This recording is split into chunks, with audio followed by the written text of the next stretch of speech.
Good morning, everyone. I hope you're all doing well, and you're all very welcome to another Monday weekly preview for the week ahead. So, obviously, this week, new month, a new quarter.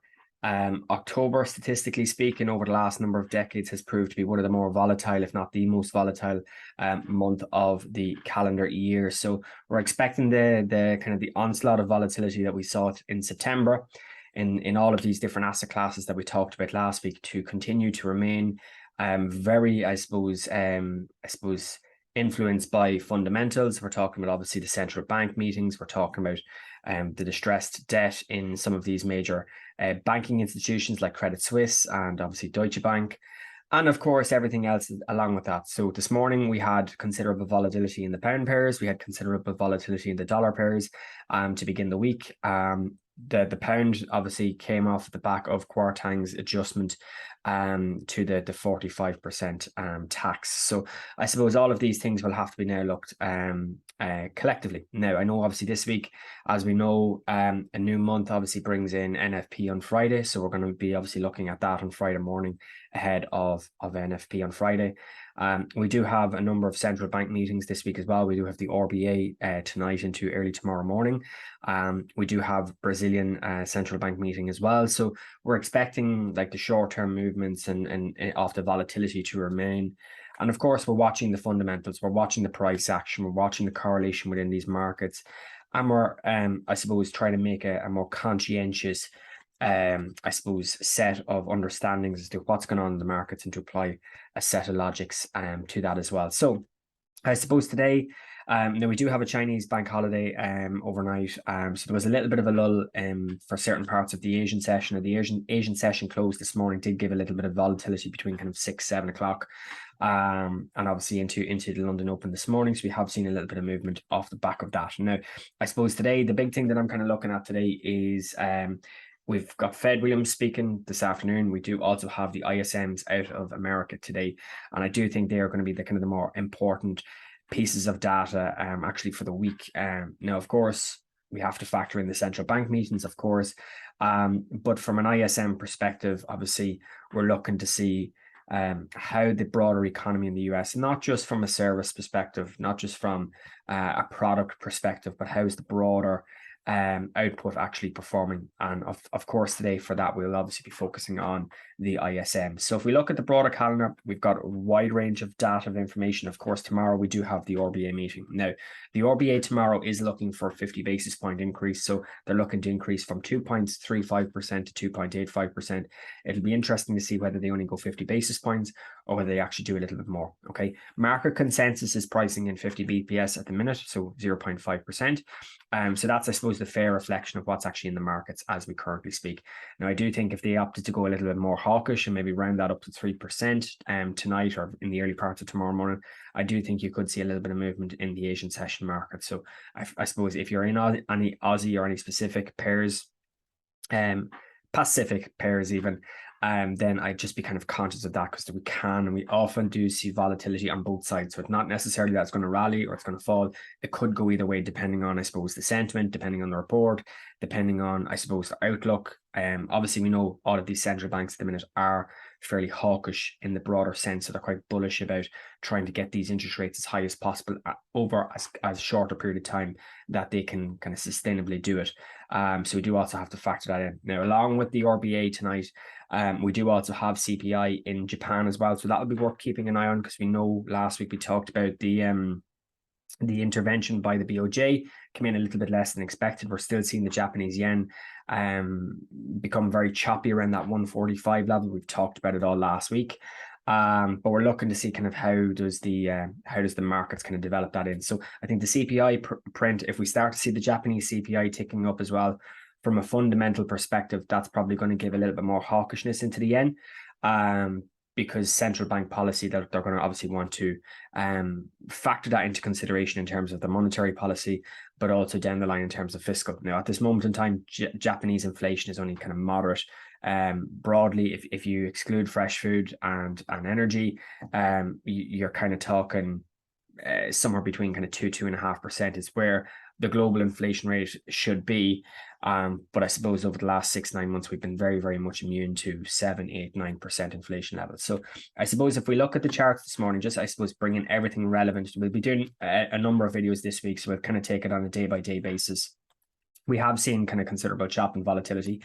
Now, on Friday, we did see the yields kind of hold above that 3.7 level. So short-term trading perspective, the 10-year yield after that rejection of 4%, it kind of has come back into this range. We have seen a lot of chop on Friday. On Thursday, markets kind of holding that kind of 3.7 to 3.8% approximate region. So I suppose it's just a wait and see. Do we get a little bit more of a deeper pullback in the early parts of this week to maybe 3.5%, which would help to have a slightly weaker dollar? Or does the markets try and hold a lot of its risk aversion? Okay. Now I know if we look at, statistically speaking, if we look at any of the stock markets, we know for a fact Dow Jones 8% down, S&P over 9% down in September. So we're going to have to see, does that risk aversion continue? Do we get any sort of kind of short-term pop, short-term movements to the upside before we see the next wave coming through? And I think that's probably the important thing. I think patience, discipline, knowing the state of the markets, I think is very, very fundamental as well, but considerably how different the markets are compared to, let's say, a year ago or 18 months ago, and being able to realize that as well. Now, when we look at the DXY, I suppose the first kind of clear thing I can see very, very quickly is that the DXY is in a corrective structure. So we've obviously had the broader trend, every new low gets a new high.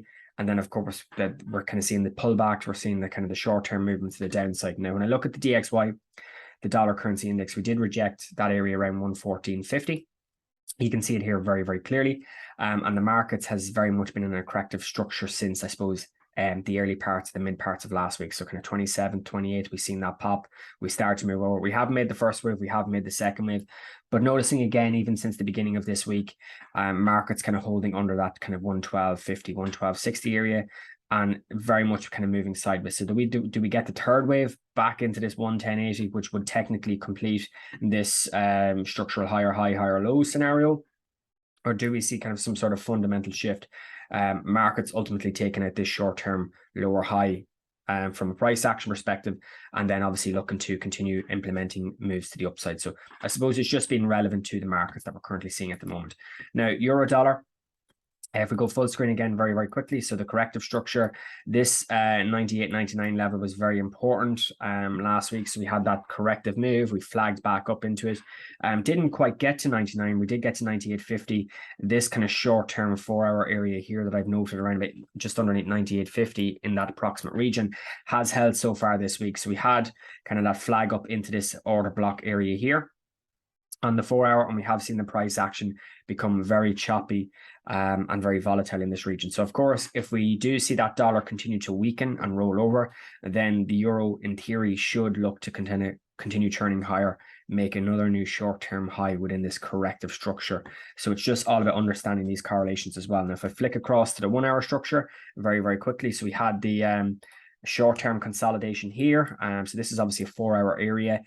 Short-term tops, we did obviously see that sell-off initially on Friday to the Friday morning, but then the markets actually closed quite strong and back up in this region here. So I suppose it's all eyes really to see how does the euro dollar react in the first kind of opening parts of today. You know, of course, this morning, if you're looking at even 15 or 30-minute time frames from a shorter trading perspective, very, very choppy this morning. Very, very choppy indeed, even on the likes of euro dollar.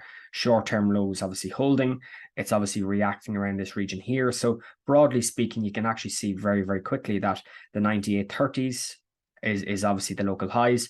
And of course, from the downside, 97.80s, 97.90s is obviously the local lows. So very kind of choppy back and forth within the short-term range. So obviously looking to see how does that fare out? How does that develop into the opening parts today as well? All right. Cable is quite interesting because on the higher time frames, if we go to full screen for a second, just let me move this over. We can see that there has been, again, kind of like the euro dollar, very, very strong, kind of V-shaped corrective move back into this kind of 112.50. This was an area that I was looking at actually on kind of Wednesday, Thursday.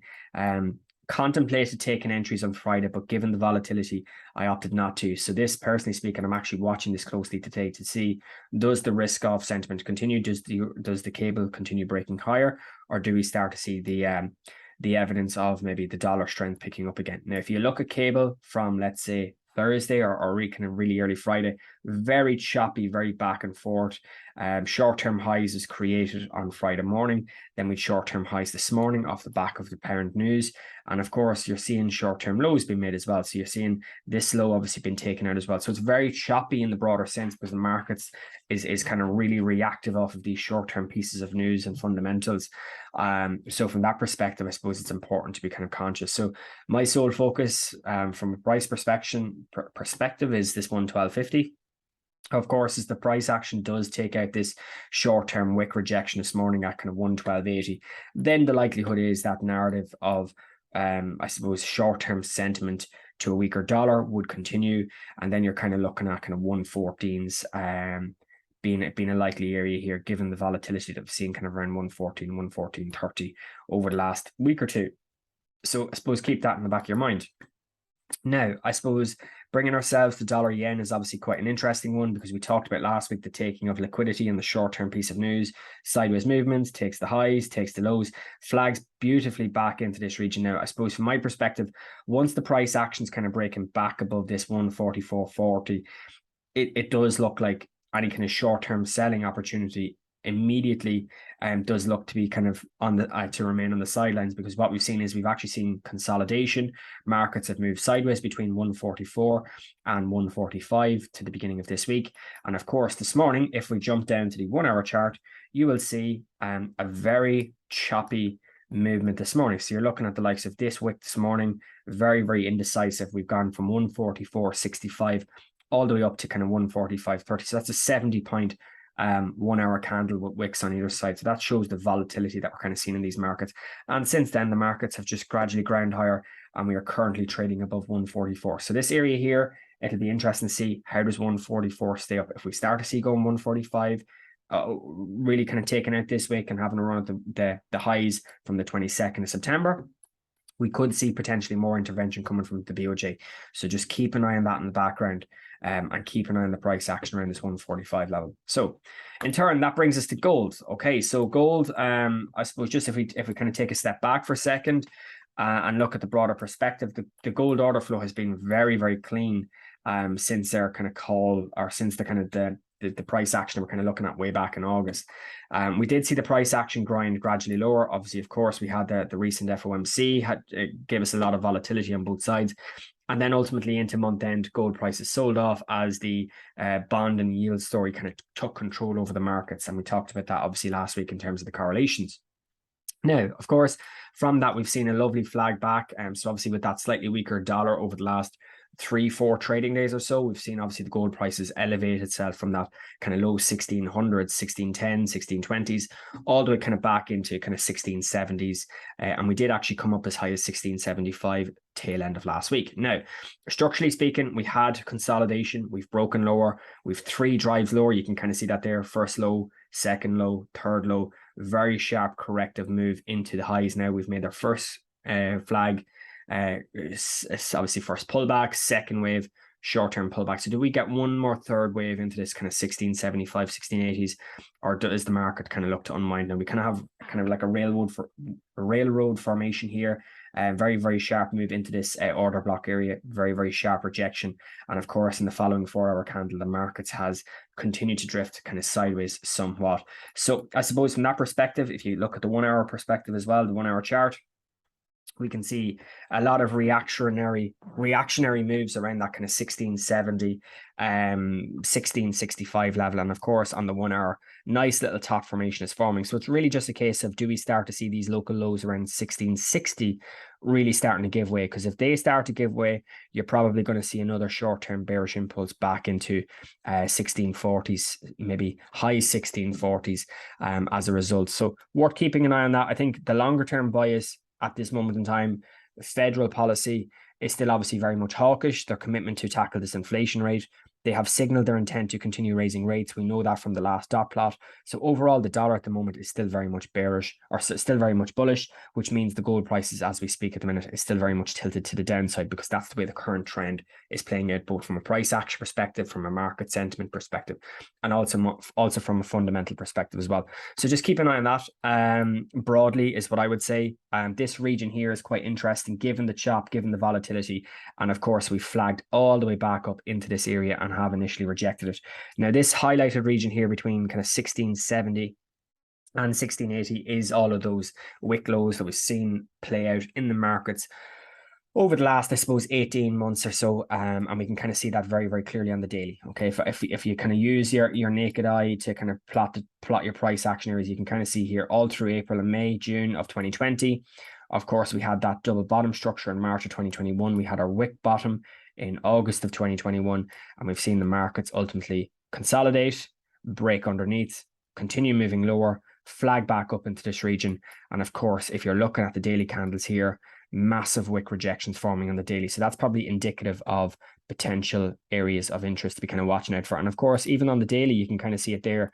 Daily order block rejection, flags back up, rejects the order block area very, very cleanly around this region here. So from my perspective, if we start breaking under 59s, 58s through that 60 area, we could very easily see that unwind. Now, short-term higher lows has an area around the bottom of this daily wick around 1642, 1644, but don't be surprised if we see another wave of price action. But of course, you need the kind of stronger dollar to observe that continuation and trend, and I suppose that's what I would be kind of paying close attention to there on that one. Indices now next on the list. Very, very quickly, we can kind of see it out. I suppose broader perspective, indices broke down last week. 3,600 gave away on the S&P. That becomes kind of the new price action structure. You can see it there very, very clearly as well. If we go full screen for a moment, and we kind of get our toolbar there as well. Just bring this over here to my left-hand side. We can see here that the markets have broken through 3,600, or this area around 3,600, and now sustaining through underneath. So at this moment in time, the trend is your friend. Very, very clear bearish sentiment, obviously from way back in mid-September, even higher if you want to go back to the August sell-off way over here. But since then, the markets are very corrective in the broader sense, continually to make lower highs, continuing to make short-term pullbacks. And as we know it now, markets are trying to take out these local lows. And if we do break through 3560, this area here, 3395, we talked about it last week. I've been kind of having it in my mind now for the last number of months. Even since maybe March of this year, 3,400, is it an unrealistic area? At this point in time, absolutely not. But we just need to see another new low kind of being formed after this short-term break. So we've broken through 36. We're now sustaining ourselves underneath. We need to make sure we get that continuation and selling bias, of course, for that move. Now, at this moment in time, dollar is slightly on the back foot on the kind of over the last 3 or 4 days in terms of what we talked about. So if we do get a short-term impulse, don't be afraid to see price action maybe breaking back above 36 temporarily, maybe back into 36.40, 36.60. From my perspective, I'm not entering the markets at the minute. I'm more in an observational perspective to get clarity, get confirmation over entry structures, and then looking to apply a broader logic beyond that. And it's a similar fashion for the Nasdaq and the Dow Jones. So we talked about it last week. Nasdaq continued to move lower into this 10-8, 11 area, and of course, if you see it on the 4-hour chart. We talked about it last week. You can just draw it out very, very quickly. You can see it here. 4 hours has obviously taken the June lows in the Nasdaq, and now we're seeing obviously that short-term bounce, that short-term daily bounce. And of course, if I go up to the daily chart, you can see it there as well. This kind of area of interest is the price action levels again from the summer of 2020. So weekly time frame, that gives us kind of a bit of clarity. Obviously, the bias is still obviously very much tilted to the downside. So we're looking to see where are kind of the pullbacks, where are the entry levels on the broader current trend to kind of obviously factor that into consideration. But as we look now at the minute, price actions obviously in a critical short-term weekly area, I would say here. But of course, that can very easily be broken. And of course, if that's broken, the next area is the 10.5 at the 61.8 retrace. And then, of course, broadly beyond that, then we've got an area here around 9.6, 9.7 to kind of keep an eye on as well. All right. So Nasdaq is still kind of somewhat struggling at the lows. Now, again, Dow Jones is similar. So 29.5 was the kind of the pre-COVID highs of 2020 before we had that massive, obviously bullish recovery. And of course, markets are back into those local lows. And we've actually taken out the 29.5. You can see here we had consolidation. We took highs, took lows. We've remained and rejected 29.5 again on Friday. Very, very clear rejection. Sold off through the day. And then, of course, into the close, we actually closed below the local lows that was set on Wednesday and is closing now to the downside. So I suppose when you look at the broader perspective, again, just to kind of give ourselves a little bit more clarity in the markets, we can see broader trend is bearish. A little bit of a consolidationary sideways move this morning between, I suppose, 28.7 and 28.9 ish, and looking to see does that kind of bearish continuation occur to allow us to kind of continually running off. Getting tongue-tied this morning, sorry guys. So that's kind of what we're looking at there. I suppose if you look at Dow Jones on the daily, you can kind of see that faring out as well very, very clearly, just as the charts upload. Obviously pre-COVID highs has now been well and truly taken out 29.5, and now it becomes a case of, well, there is a daily level down here that I would be paying close attention to at around about 26.6. You can kind of see it there.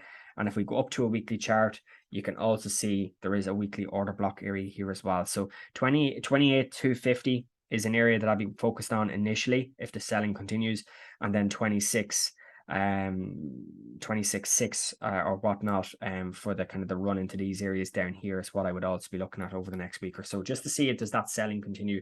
At this moment in time, the daily chart has been very, very clear, particularly as we see new lows consecutively, new lower highs consecutively, and the markets just continue to round over.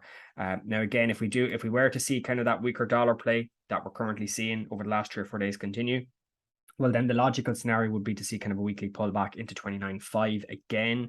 And I suppose that would be the area of interest to keep an eye on, particularly those who are maybe trading higher time frame pieces of price action. All right, so that's pretty much it. Of course, actually what we'll do is we'll look at the FTSE now in Europe, or FTSE in the UK, and obviously the DAX in Europe.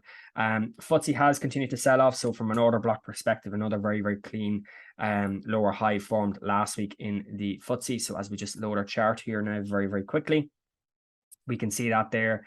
Very, very sharp descent into 68s, flagged back up beautifully, rejected this region, and obviously sold off back into the lows here at 6,800.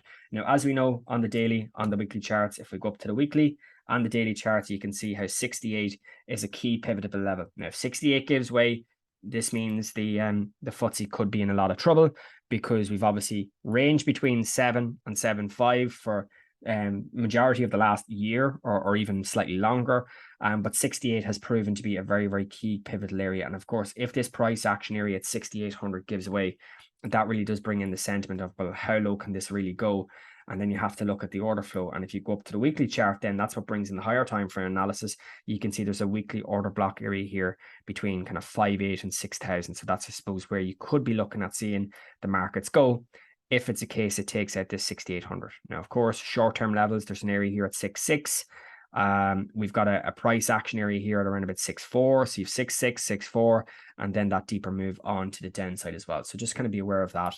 And of course, then on the DAX, we've talked about it last week. Once we broke through 12.5, that was really kind of it. We're still kind of seeing that bearish order flow play out on the DAX as well. So as we look at the DAX chart as it updates here in front of us, we can see how the daily time frame, the DAX is obviously taken at the 12.5. Order flow is still very much bearish. Now we are obviously getting ourselves back to this 11.5 level we talked about last week. Still very much kind of in between as we see the chop. We see that kind of bullish recovery on Wednesday, sell off Thursday, closure lower Friday, although it doesn't take out the wicks. And then this morning, initially, we're seeing that initial pop lower. So on the open this morning, late last night, we saw 11.8. We have seen a recovery from 11.8.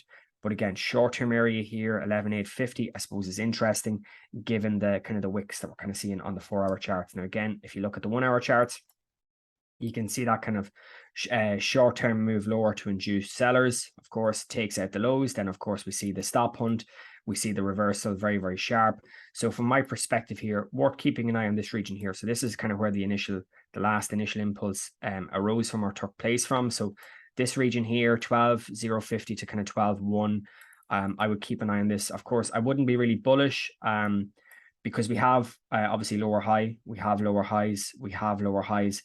So if we do take out this kind of short-term area here, then the secondary pullback area is up here at 12,250. And that becomes the secondary area to assess the price action from as this market potentially recovers. So just, I suppose, knowing the areas I think is important as well. So that's pretty much it, folks, for today. We will be back tomorrow, I suppose, recapping on the RBA, recapping on the Japanese CPI, the ISMs from the States today, and of course, getting some clarity in the markets as well, just to kind of, as we establish, to see how the markets are going to open up this week as well. All right. Have a good week, everyone. Trade safe, and we'll see you all later in the week.